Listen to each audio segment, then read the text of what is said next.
I am going to give you a coronavirus financial tip to boost your bank balance. Now, God forbid that coronavirus comes into your house and affects your physical health, your mental health, your spiritual health, and your financial health. Now, I want to boost your bank balance by hundreds of thousands of pounds. But here's the thing, that's not going to happen overnight. However, the question is, what can you do today? What can you do with minutes, with some of your minutes to boost your bank balance? There are only a few things which you're going to need: your phone, Oyster card, bank sort code, and account number.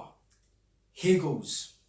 You can apply for a TFL refund if you have not traveled because you are self-isolating or because of fears of coronavirus. I've informed all of my clients and they've told me that right now, as we speak, TFL is issuing a refund which is in a region of hundreds of pounds to their bank account. And this could be you too.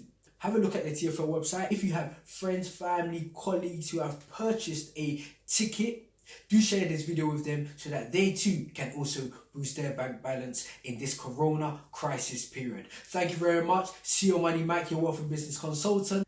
Wishing you all the best. God bless.